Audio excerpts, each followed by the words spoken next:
Hey Kingdom, gather round! Today we're delving into the top 5 best and 5 worst feats in Baldurs Gate 3. While some of them is obvious ones, there's few good feats that is pretty underrated and you're missing a ton if not picking those, while some is so bad that can ruin your run. Let's start with the best. And jeez, this feat is an absolute must-have, just like a golden crown for Spot the King. Seriously. It's a total no-brainer, but only if you play as a range build of course. Like lots of other feats, it hooks up with 2 awesome bonuses. First off, we get to dish out an extra 10 flat damage, while our bodies without this feat are just rolling their 1d10 long bows, crossing their fingers for a lucky shot to snag that 10 damage. But that's where the real challenge comes in. Because for those 10 extra damage, we're taking -5 penalty to our attack rolls. But fear not, we can toggle this feature off and keep the second part of the feat, which is really good too. No more vertical penalties. That means we can shoot upwards without the pesky -2 debuff to our attack rolls. Sure, it might not sound as epic, but let's not forget about the multi-shot arrow, where we can inflict additional +10 damage to each enemy on hit. That's what puts Sharpshooter right up there with the best feats in Baldurs Gate 3. But on other end of the spectrum, we've got a feat, and honestly, trying to figure out who'd even want to pick up this feat is like solving an insanely hard puzzle. Alright, let's see. What the hell is that? It's only good for one thing. Picture this, you're playing as a wizard, and you got a race that is like, nah, I don't need anything when it comes to armor and weapons proficiencies. Then all of a sudden you're like, yo, I need that feller aloof blade to supercharge my magic missiles, and I gotta whack stuff with it. So yeah, it's the only longsword a wizard might even think about using. And if you wanna actually hit with it, instead of using actions for spells, you gotta grab that Weapon Master feat. You will get proficiency in 4 weapons of choice. But here's the scoop. Pretty much every class already knows how to handle the right weapons. And in the worst case scenario, just pick the right race. Like, just be an elf, and you're good to go with that longsword. So yeah, this feat is total flop and unusable, not even close to. Your favorite 2-in-1. Keeping concentration up and zapping a clumsy enemy who tried to escape from us. I bet you've already figured out we're talking about Warcaster. This feat is just the coolest and must-have if you're into concentration spells. And by the way, the best and most powerful spells in the game. Warcaster lets you roll 2 dice for maintaining concentration instead of 1, boosting your success chances by 20%. But there's another part to it. Now you can use your reaction to zap with damaging Shocking Grasp instead of weak bonk with your stick, and it works even if you haven't learned Shocking Grasp.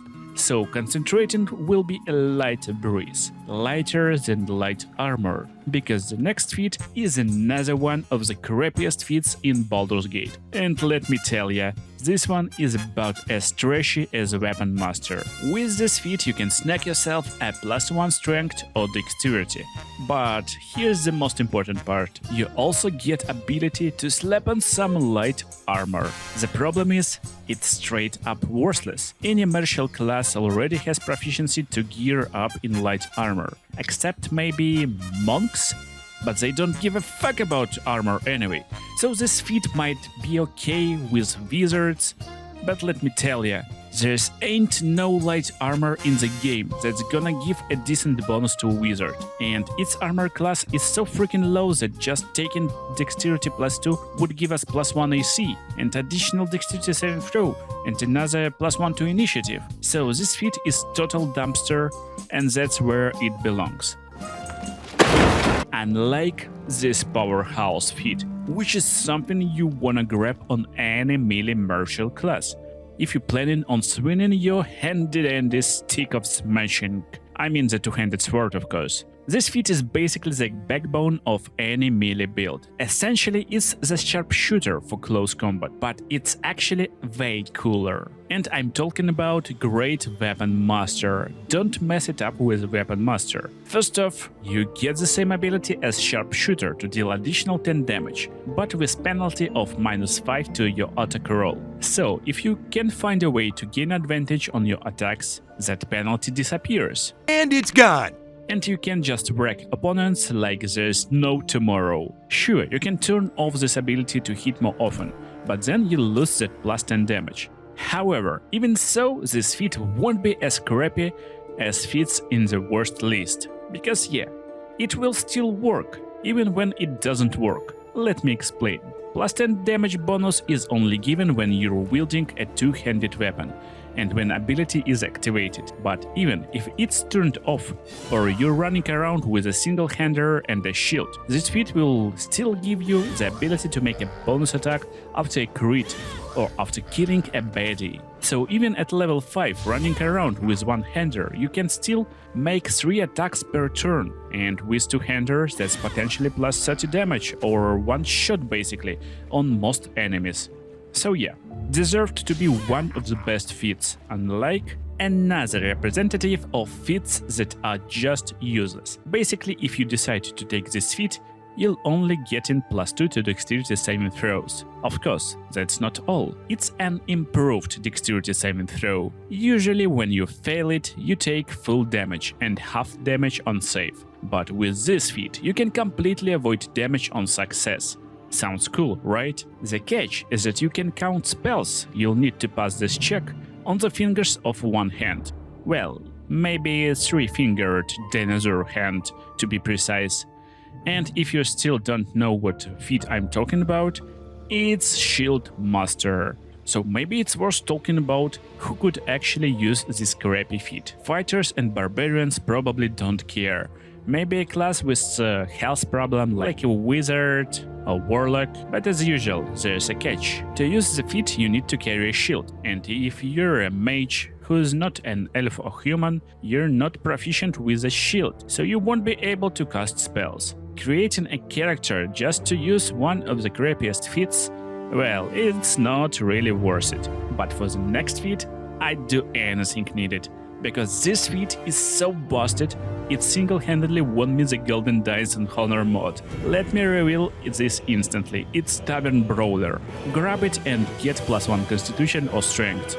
But that's all hogwash. The real deal is that now you can add your Strength modifier when throwing stuff at opponents, and even a potato toss becomes lethal.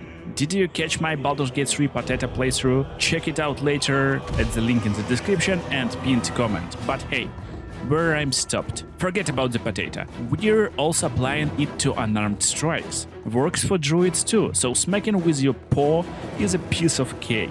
But wait, there is more. We're not just boosting attack rolls with strength, but also damage rolls, like for, a monk?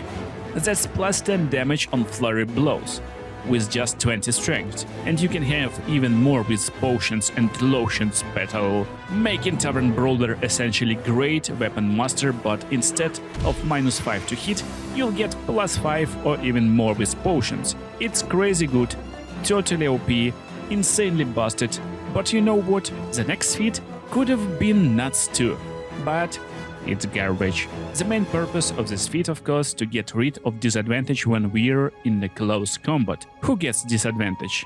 Well, yeah, archers.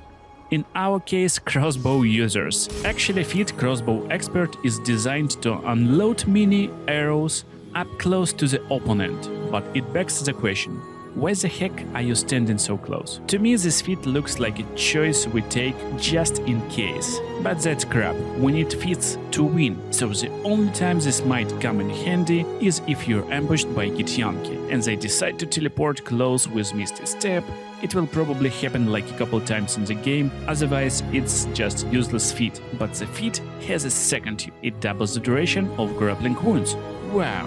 If you're not familiar, that's the thing that adds 2 damage on each attack to the opponent, even for your allies, so it's not bad. For example, you're using grappling wounds and the monk unloads Flurry of Blows twice and deals 8 extra damage. Damn, 8 damage. The monk could just use tavern brawler and slap on 20 damage without your help.